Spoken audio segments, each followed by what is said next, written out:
सावन में इन 5 चीजों पर नजर पड़ना बेहद शुभ है, जैसे कि शिवलिंग को निहारते हुए नंदी। भगवान शिव केवल एक देवता नहीं है, बल्कि वे स्वयं एक भाव हैं, शुद्ध, निराकार और अनंत। उनका दर्शन जितनी भिन्न दृष्टियों से किया जाए, उतनी ही गहराई से वे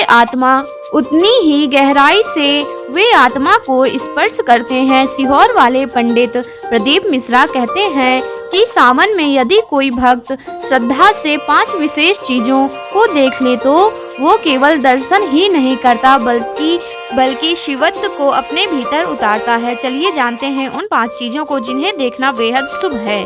नंबर 1, बेलपत्र के वृक्ष के नीचे जाकर ऊपर की ओर मुख करके जब हम उसका दर्शन करते हैं तो हम उस श्रद्धा और समर्पण को देखते हैं।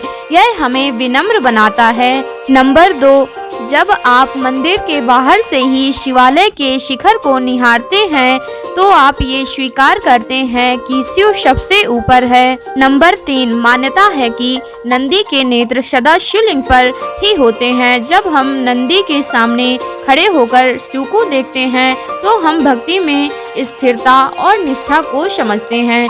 यह हमें सिखाता है कि भक्ति मार्ग पर डगमगाना नहीं चाहिए। नंबर 4, डमरू से सृष्टि की ध्वनि उत्पन्न हुई, त्रिशूल से संतुलन बना, जलाधारी जीवन का आधार है।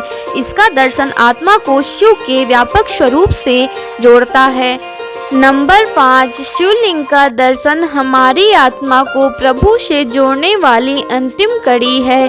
यह रूप हमें याद दिलाता है कि शिव किसी रूप में बंधे नहीं, वे अनंत, अखंड और अटल हैं। सीहोर वाले महाराज पंडित प्रदीप मिश्रा के अनुसार शिवलिंग का दर्शन हमें अपने भीतर शिव को जागृत करने की प्रेरणा देता है। यह चेतना जो सब में है, सबका आधार है।